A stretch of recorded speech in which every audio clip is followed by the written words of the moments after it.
عارفہ صاحبہ، مسلم لیگ نون یا پھر دیگر سیاسی جماعتیں بھی، ان کا یہ مفاہمتی بیانیہ یا مفاہمتی راستے پر چلنے کا اشارہ دینا اس وجہ سے ہے کہ اس وقت اور کوئی آپشن نہیں ہے، یا پھر اس وجہ سے ہے کہ جب تجزیہ کار مختصر تاریخ کا بتاتے ہوئے لکیر کھینچنے کی کوشش کرتے ہیں تو وہ اس وقت سے کھینچتے ہیں جب مسلم لیگ نون نے اقتدار میں آنے کے بعد سابق آرمی چیف پرویز مشرف کے احتساب کا اعلان کیا، تب سے ان کے لیے مشکلات شروع ہو گئیں. اس وجہ سے اس طرح کا راستہ اپنانے کی وہ کوشش کر رہے ہیں. شکریہ جنید صاحب. دیکھیں، یہ مسئلہ میرے خیال میں جتنی بھی سیاسی جماعتیں ہیں ان کے لیے رہا ہے، خاص طور پہ اگر وہ پاور میں آئی ہیں، حکومت میں ہوتی ہیں یا حکومت میں آنا چاہتی ہیں. اپوزیشن کے اندر قدرے آسان ہوتا ہے. پاکستان مسلم لیگ نواز بھی پی ڈی ایم کے شروع کے دنوں میں، خاص طور پہ جب نواز شریف صاحب نے گجرانوالہ کی تقریر کی تھی، and I think he captured the imagination of people. Then انہوں نے جب یہ گفتگو کی اور اسٹیبلشمنٹ کے کردار کا ذکر کیا تو آپ نے دیکھا کہ پنجاب میں ان کو کس قسم کا ریسیپشن ملا. جیسے کہ بار بار جماعت بھی یاد کرواتی ہے کہ سب بائی الیکشنز وہ جیت رہے تھے، اور اس وقت پاکستان تحریک انصاف جو تھی وہ ہمیں مشکلات میں نظر آتی تھی.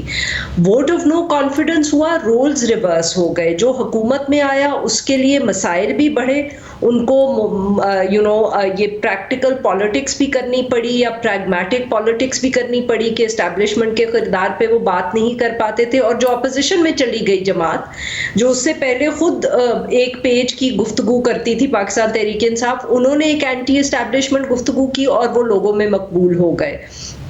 تو آئی تھنک یہ ایک سٹیل میٹ بن گیا ہے، اور یہ ایک پرابلم بن گئی ہے ہماری سیاست کی کہ ایک طرف ہماری جماعتوں کو یہ لگتا ہے کہ انہوں نے اگر پاور میں آنا ہے تو ان کو جو ہے اپنے بیانیے کو ایک مخصوص طریقے میں شیپ کرنا پڑے گا.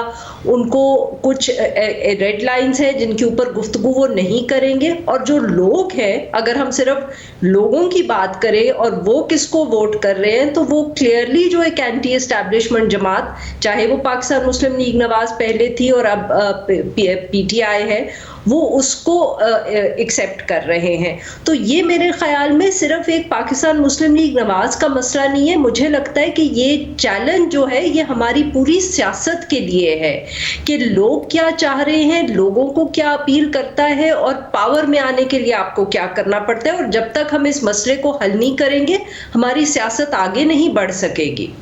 تو اب عاصمہ صاحبہ، کیا پھر یہ ایک طرف گڑھا ہے ایک طرف کھائی ہے والی صورتحال ہوگی مسلم لیگ نون کے لیے بھی یا پھر پیپلز پارٹی کے لیے بھی؟ پر مرکزی طور پر مسلم لیگ نون کے لیے، چونکہ ان کے قائد کو واپس آنا، انتخابی مہم چلانی ہے، چونکہ 16 مہینے کی کارکردگی کی وجہ سے جو سیاسی سرمایہ کھو چکی مسلم لیگ نون، اس کو تو اب بیچ نہیں سکتی کہ ہم نے کیا کارکردگی دکھائی، کس لیے عوام سے ووٹ مانگیں گے. تو اس کی وجہ سے تو گڑھے میں گرے ہیں. لیکن اگر وہ مزاحمتی بیانیہ بھی نہیں اپنا سکیں گے تو پھر کیا سیاسی طور پر کھائی میں گر جائیں گے، یا اس کے نتیجے میں ان کو یہ یقین دہانی مل چکی ہے کہ اگر یہ راستہ اپناؤ گے تو پھر پہنچ جاؤ گے اقتدار تک؟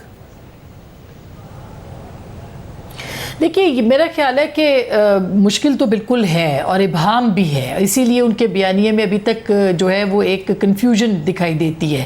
مگر یہ سمجھ لینا کہ اینٹی اسٹیبلشمنٹ، دیکھیے اسٹیبلشمنٹ ہوتی ہے موجودہ پاور جو اس وقت رول کر رہی ہے. ان کا بیانیہ موجودہ اسٹیبلشمنٹ کے خلاف نہیں ہے. پاکستان مسلم لیگ نواز کا اگر دیکھا جائے، ان کا بیانیہ سابقہ اسٹیبلشمنٹ کے خلاف ہے، ان کا بیانیہ جنرل فیض کے خلاف ہے، ان کا بیانیہ جنرل باجوہ کے خلاف ہے، ان کا بیانیہ جسٹس ثاقب نثار، آصف سعید کھوسہ صاحب کے خلاف ہے.